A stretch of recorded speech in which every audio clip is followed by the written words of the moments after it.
नमस्कार, द्वीप दर्पण में आप सभी का स्वागत है। आइए एक नजर डालते हैं आज के मुख्य अंश पर। कृषि सचिव कल करेंगे प्रभाव आकलन और क्षमता विकास कार्यक्रम का उद्घाटन। इग्नो के क्षेत्रीय केंद्र के नवनिर्मित भवन का कल होगा उद्घाटन।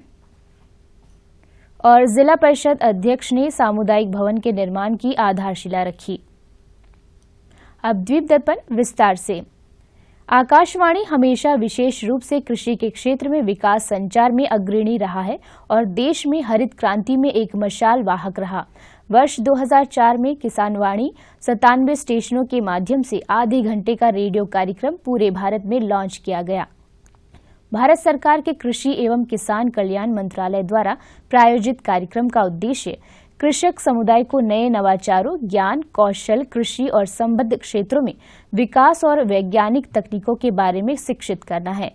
पिछले वर्ष की तरह इस वर्ष भी कृषि और किसान मंत्रालय के सहयोग से आकाशवाणी महानिदेशालय के फार्म और होम इकाई द्वारा भारत सरकार किसान वाणी और डीडी किसान कृषि दर्शन कार्यक्रम के निर्माताओं के लिए प्रभाव आकलन और क्षमता विकास विषय पर 3 दिवसीय कार्यशाला का आयोजन कर रही है, जो दक्षिण पूर्वी राज्यों तमिलनाडु, आंध्र प्रदेश, तेलंगाना, ओडिशा, छत्तीसगढ़ और अंडमान निकोबार द्वीप समूह का प्रतिनिधित्व करते हैं। कार्यशाला में लगभग 40 प्रतिभागी भाग लेंगे। कृषि मंत्रालय के वरिष्ठ अधिकारियों के अलावा प्रसार भारती सचिवालय, आकाशवाणी और दूरदर्शन निदेशालय के वरिष्ठ अधिकारी व कृषि उद्यमी तथा कृषि स्टार्टअप प्रतिनिधि और द्वीपों के विभिन्न हिस्सों के प्रगतिशील किसान भाग लेंगे। यह कार्यशाला कल सुबह 10 बजे गाराचरमा के केंद्रीय द्वीपीय कृषि अनुसंधान संस्थान में आकाशवाणी पोर्ट ब्लेयर द्वारा आयोजित किया जाएगा। इस अवसर पर कृषि सचिव सत्येंद्र सिंह दुरसावत मुख्य अतिथि होंगे। यह कार्यशाला 7 फरवरी से 9 फरवरी तक आयोजित की जाएगी। कार्यक्रम में अवर आयुक्त विस्तार डॉक्टर ASYR मीणा तथा संयुक्त निदेशक MOAFW डॉक्टर संजीव कुमार इंगले भी मौजूद रहेंगे। इंदिरा गांधी राष्ट्रीय मुक्त विश्वविद्यालय के VIP रोड स्थित नए क्षेत्रीय केंद्र के नवनिर्मित भवन का उद्घाटन कल शाम 6 बजे शिक्षा मंत्री धर्मेंद्र प्रधान द्वारा किया जाएगा। इस मौके पर इग्नू नई दिल्ली के उप कुलपति प्रोफेसर नागेश्वर राव भी मौजूद रहेंगे। निकोबार इन दिनों खेलों के एक बुलंदी पर ले जाने की तैयारी पर है। पेश है एक रिपोर्ट। अंडमान के दक्षिणी भाग में स्थित एक छोटा द्वीप है निकोबार, जिसने कई बेहतरीन साइकिल चालकों को देश को समर्पित किया है, जिन्होंने राष्ट्रीय स्तर पर अपनी प्रतिभाओं को बेहतर प्रदर्शन कर देश के साथ साथ द्वीप समूह को भी गौरवान्वित किया है। मलेशिया, सऊदीया, अर्जेंटीन, मस्र, नाइजीरिया। इन निकोबारी खिलाड़ियों की सफलता का पूरा श्रेय जाता है निकोबार खेलों के महासचिव अहमद अली को। इन्होंने निकोबार में खेलों के विकास को लेकर कई सपने संजोए हैं। मैं हमेशा निकोबार के लिए कोशिश करता हूं कि आगे बढ़े। मेरा दिमाग में यह है कि निकोबार को हम स्पोर्ट आइलैंड के नाम से भी बुला सकते हैं, क्योंकि यहाँ में बहुत स्पोर्ट्समैन है। बच्चे लोग हर घर में आप देखिएगा साइकिलिंग है, ऐसी साइकिल में खेलते रहता बच्चे लोग बस्ते में। फुटबॉल तो मेन है, बाकी वॉलीबॉल भी चलता। निकोबार के युवा आज फुटबॉल, क्रिकेट जैसे खेलों के साथ अपना रहे हैं। अभी जितना भी यहाँ में गेम, फुटबॉल, वॉलीबॉल, क्रिकेट और हॉर्स रेस जो यहाँ का मुख्य खेल है, इम्पोर्टेंस खेल है हॉर्स रेस। यहाँ में पूरा 15 विलेज है जो कंपटीशन करता, हर साल कंपटीशन करता। उसमें काफ़ी तादाद में लोग आते हैं, क्योंकि यहाँ में उनका बड़ा ही उम्दा जगह रखता है इनको ये खेल को। निकोबारी समुदाय फुटबॉल और फुटबॉल खिलाड़ियों को अपने दिल के बहुत करीब मानते हैं। इस बार उपराष्ट्रपति कप फुटबॉल में निकोबार टीम का फाइनल तक नहीं पहुंच पाना निकोबार वासियों के लिए काफी दुख भरा क्षण रहा, लेकिन इस दुख भरे क्षण में महासचिव अहमद अली अपनी टीम के साथ डटे रहे।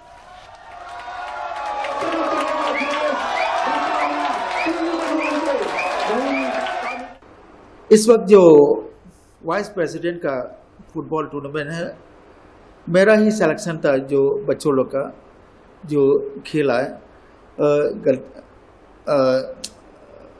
क्या बोलेगा, अचानक सा उनका हार्ड लक जो बोल सकता है। आज 3rd पोजीशन में पहुंचा इस वाइस प्रेसिडेंट का फुटबॉल टूर्नामेंट में। ये कम से कम 4 साल के बाद दोबारा हुआ कुछ वजह से। तो हमारी टीम कमज़ोर नहीं है, लेकिन आजकल सब लोग अलर्ट है ये सब खेल में। तो मेरा टीम 3rd पोजीशन में है। ठीक है, अगला साल मैं ट्राई करूँगा। उन्होंने बालिकाओं के लिए फुटबॉल के महत्व को समझा है, इसीलिए उन्होंने फुटबॉल के लिए महिलाओं की एक अच्छी टीम स्थापित करने की कोशिश की है। यहाँ भी लड़कियों के लिए मैं दोबारा शुरू करना चाहता हूँ फुटबॉल, क्योंकि मुझे पता है, कुछ तरीक़ा से मुझे इन्फॉर्मेशन मिला है कि फुटबॉल इंडिया में काफ़ी लड़की लोग का अच्छा चलन है। तो मैं मौका देना चाहता हूँ, उनको मौका देना चाहता हूँ कोई भी तरीक़ा से, या एडमिनिस्ट्रेशन के थ्रू से, या कोई मदद कार्ड के थ्रू से, या कोई जैसा साई स्पोर्ट्स है उसका थ्रू से मैं उनको आगे बढ़ाना चाहता हूँ। यहाँ में लोग काफ़ी टैलेंट है, बच्चे लोग, उसका बॉडी ही ऐसी गॉड गिफ्ट है यहाँ पे। सिर्फ उनको जैसे उसको एक तरीक़ा से पॉलिश किया जाए तो वो आगे निकल जाएगा। साथ ही उन्हें आदिवासी परिषद का सहयोग भी हासिल हुआ है। मेरा सपोर्ट करने वाला यहाँ में पूरा निकोबार है, और मेन है यहाँ का चेयरमैन ट्राइबल काउंसिल, और पूरा काउंसिल हमें सपोर्ट करता है, हर वक्त हमें हमारे साथ देता है। निकोबार खेल के महासचिव अहमद अली के अनुसार निकोबार में खेलों का उचित विकास कर खिलाड़ियों को बुलंदी तक पहुंचाकर उन्हें आजीविका का अवसर भी प्रदान किया जा सकता है। हमारा मोटो वो है कि हर वक्त यहाँ पे खेल का भावना से खेला जाए, और उसी में भी अपना बच्चे लोग शायद जीविका बना सकता है। क्योंकि अभी हमने देखा है कि हमारे निकोबार के बच्चे साइकिलिंग में गोल्ड मेडलिस्ट भी है, कुछ इंटरनेशनल मूवमेंट को अटेंड किया है। लास्ट टाइम हमारे बच्चे जो परका के हैं, डेविड बेकम, वो भी लास्ट ओलंपिक में इंग्लैंड भी गया था। लेकिन चलो कुछ मिला तो नहीं, लेकिन वहाँ अटेंड करना बहुत बड़ा बात है। शायद इन फ्यूचर वो भी और उसमें तरक्की करे, और दूसरे बच्चे लोग भी तरक्की करे, ये मेरा आशा है और मेरा कोशिश रहेगा। हर वक्त मैं यहाँ के बच्चे लोग को अच्छे रास्ते में, खासकर खेल में अच्छा प्रदर्शन करने का मौका देना चाहता हूँ, चाहे कोई कोच के थ्रू से या कोई एडमिनिस्ट्रेशन के थ्रू से। महासचिव अहमद अली का मानना है कि आधुनिक खेलों के अलावा निकोबार के स्थानीय खेलों के साथ साथ कुश्ती को भी बढ़ावा दिया जाए, ताकि स्थानीय खेल भी राष्ट्रीय और अंतर्राष्ट्रीय मंच पर उभर कर आए। और कुश्ती यहाँ का अपना लोकल कुश्ती है, उसको भी मैं प्रमोट करना चाहता हूँ। मतलब उसको भी एक जगह, जैसा कबड्डी वगैरह होता है, उसको भी मैं एक जगह देना चाहता हूँ। यहाँ का उसको हम लोग क्रीप बोलता है, तो वो उसको क्रीप बोलता है, और वो कुश्ती है एक तरीका का यहाँ का लोकल। देखना है कौन पछाड़ते हैं।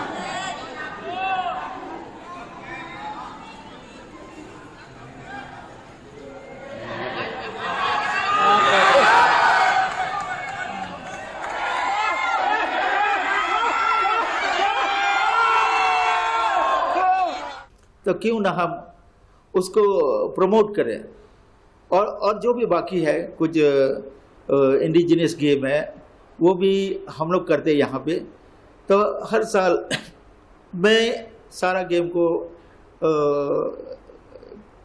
मैदान में लेके आता हूँ, बच्चों को खिलाता हूँ, कंपटीशन में रखता हूँ। आशा करते हैं कि हमारे अन्य खिलाड़ियों की भांति निकोबारी खिलाड़ी भी राष्ट्रीय और अंतर्राष्ट्रीय दोनों स्तरों पर अपना नाम रोशन कर खेल जगत में देश को शीर्ष स्थान दिलाएं।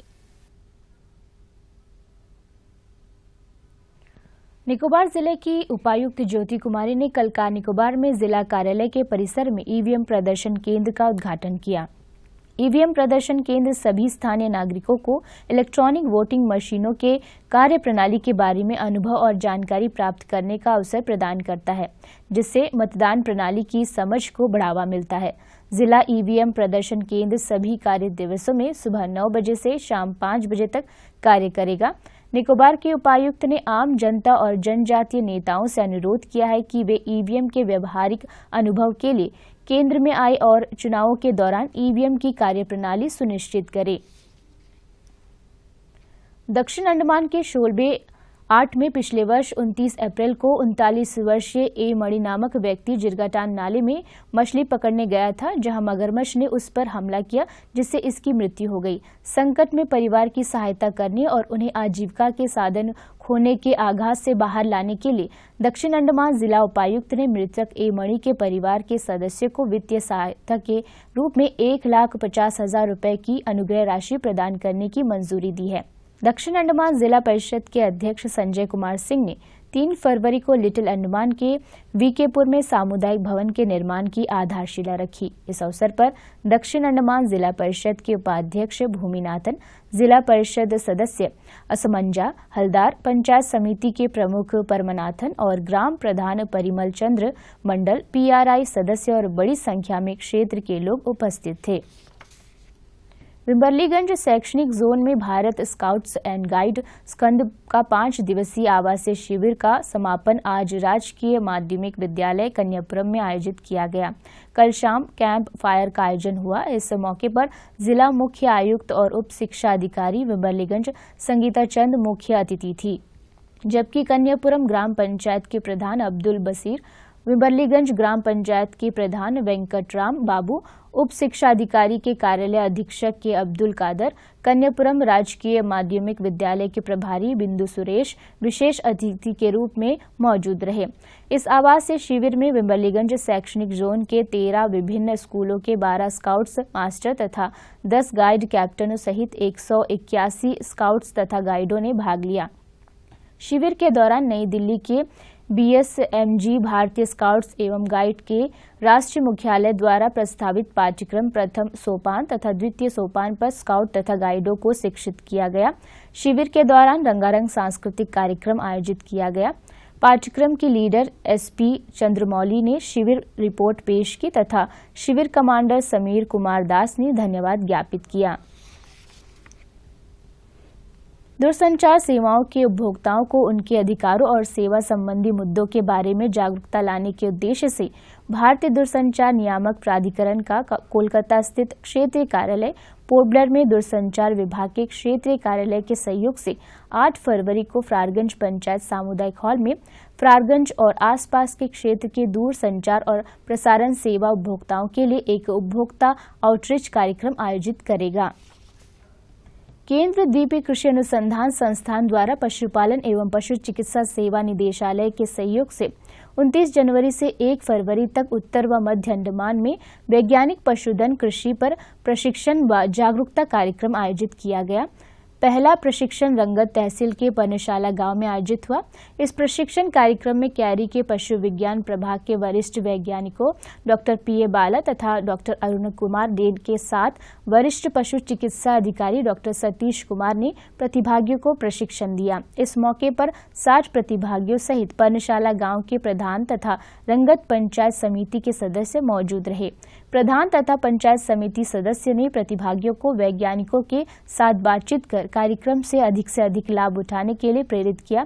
डॉक्टर बाला ने पशुधन पौष्टिक प्रबंधन के बारे में जानकारी दी, वहीं डॉक्टर डे ने वैज्ञानिक पशुधन के रखरखाव तथा सामान्य प्रबंधन के बारे में बताया। डॉक्टर सतीश कुमार ने पशुधन पालन के लाभों के बारे में तथा द्वीप समूह के मौसमी रोगों पर विस्तार से जानकारी दी। दूसरा प्रशिक्षण मायाबंदर के वेबी गांव में करेन समुदाय के बीच आयोजित किया गया। करीब 50 प्रतिभागियों ने कार्यक्रम में भाग लिया। डॉक्टर दवांड कुलदीप नामदेव वरिष्ठ पशु चिकित्सा अधिकारी ने सुअर तथा बकरी पालन से लाभ अर्जित करने तथा किसानों की जीवन स्तर को बेहतर बनाने के बारे में बताया। प्रशिक्षण के तीसरे और अंतिम दिन का कार्यक्रम डिगलीपुर के पशु चिकित्सा अस्पताल में आयोजित किया गया, जहां 35 प्रतिभागियों ने कार्यक्रम में हिस्सा लिया। कार्यक्रम में डॉक्टर डे ने सुअर पालन और इससे अर्जित लाभ पर जानकारी दी। वहीं डॉक्टर बाला ने घर के पीछे मुर्गी पालन के लाभ में उपस्थित को अवगत कराया। हाल ही में केंद्र द्वीपीय कृषि अनुसंधान संस्थान द्वारा कमोटा द्वीप समूह के छोटा इनाका, ककाना, पिलोमिलो और चावरा द्वीप के गांव में द्वीप आधारित फसल प्रणाली के लिए बेहतर जैविक खेती के तरीकों पर निकोबारी जनजातीय किसानों के लिए क्षमता विकास कार्यक्रम आयोजित किया गया। कार्यक्रम के दौरान वरिष्ठ वैज्ञानिक डॉक्टर आई जयशंकर ने कुशल संसाधन उपयोग के लिए बहुउद्देशीय वृक्ष प्रजातियों के उपयोग, जलवायु परिवर्तन के प्रभाव को कम करने के लिए स्थानीय पौधों की जैव विविधता के संरक्षण, वैज्ञानिक कंद फसलों की खेती, कंद फसलों पर आधारित कृषि प्रणाली, CIARI की प्रौद्योगिक और जैविक अपशिष्ट प्रबंधन के बारे में बताया। कमोटा में कृषि विभाग के प्रभारी मोहम्मद अनीफा ने पौष्टिक रसोई वाटिका के लिए संभावित सब्ज फसलों की प्रथाओं के पैकेज, इसकी नर्सरी प्रबंधन और STC कार्यक्रम तथा कंद फसलों पर कृषि विभाग द्वारा कार्यान्वित विभिन्न योजनाओं के बारे में बताया। जागरूकता सह प्रशिक्षण कार्यक्रम की इस श्रृंखला में 4 गांवों के लगभग 200 से अधिक किसानों ने भाग लिया। इस दौरान सभी को कृषि उपकरण, CIARI द्वीपीय माइक्रो शकरकंद की अंकुरित कलमें, क्रेटर, रतालू बीज सामग्री और सब्जी बीज किट दिए गए।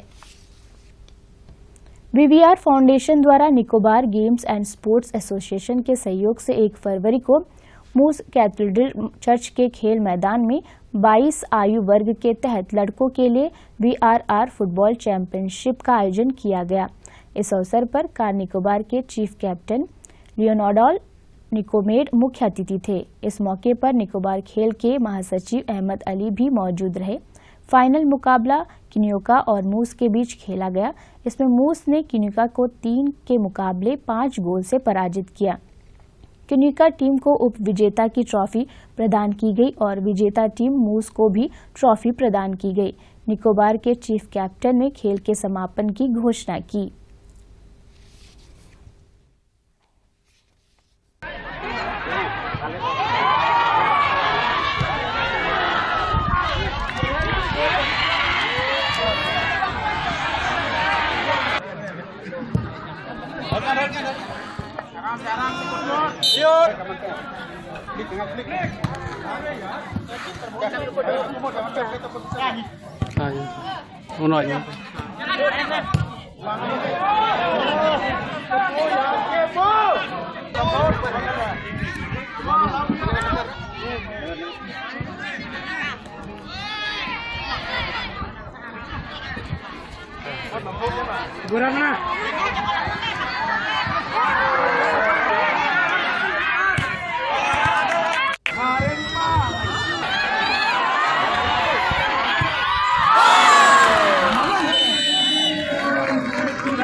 महोदय जो है श्री अहमद अली सर को ध्वज देते हैं।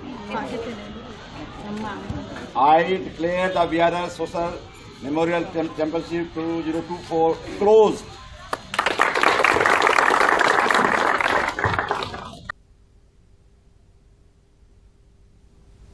और अब अंतर्द्वीपीय जलयान यात्रा संबंधी सूचना। MV हडबे, स्वराज द्वीप और लॉन्ग आइलैंड होते हुए रंगत की यात्रा पर कल सवेरे 6 बजे फिनिक्स बे जेट्टी से प्रस्थान करेगा और इसकी वापसी कल ही दोपहर 1 बजे उन्हीं रास्तों से होते हुए रंगत से पोर्ट ब्लेयर के लिए होगी। एमवी रानीचंगा स्वराजद्वीप की यात्रा पर कल सवेरे 6:30 बजे फिनिक्स बे जेट्टी से प्रस्थान करेगा और इसकी वापसी कल ही सवेरे 9 बजे स्वराजद्वीप से पोर्ट ब्लेयर के लिए होगी। एमवी कमोटा शहीद द्वीप की यात्रा पर कल सवेरे 6:30 बजे फिनिक्स बे जेट्टी से प्रस्थान करेगा और इसकी वापसी कल ही सवेरे 8:45 पर शहीद द्वीप से पोर्ट ब्लेयर के लिए होगी। एमवी रंगत स्वराजद्वीप की यात्रा पर कल दोपहर 12 बजे फिनिक्स बे जेट्टी से प्रस्थान करेगा और इसकी वापसी कल शाम 4 बजे शहीद द्वीप से पोर्ट ब्लेयर के लिए होगी। एमवी कमोटा शहीद द्वीप की यात्रा पर कल दोपहर 1 बजे फिनिक्स बे जेट्टी से प्रस्थान करेगा और इसकी वापसी कल ही शाम 4:30 बजे स्वराजद्वीप से पोर्ट ब्लेयर के लिए होगी। एमवी रानीचंगा स्वराजद्वीप की यात्रा पर कल शाम 5 बजे फिनिक्स बे जेट्टी से प्रस्थान करेगा और इसकी वापसी अगले दिन सवेरे 5:30 बजे शहीद द्वीप होते हुए स्वराजद्वीप से पोर्ट ब्लेयर के लिए होगी। सभी जलयानों के यात्रा कार्यक्रम मौसम की स्थिति पर निर्भर होंगे। अंत में मुख्य अंश एक बार फिर। कृषि सचिव कल करेंगे प्रभाव आकलन और क्षमता विकास कार्यक्रम का उद्घाटन। इग्नो के क्षेत्रीय केंद्र के नवनिर्मित भवन का कल होगा उद्घाटन और जिला परिषद अध्यक्ष ने सामुदायिक भवन के निर्माण की आधारशिला रखी। इसी के साथ ही आज का यह द्वीप दर्पण कार्यक्रम यहीं पर समाप्त होता है। नमस्कार।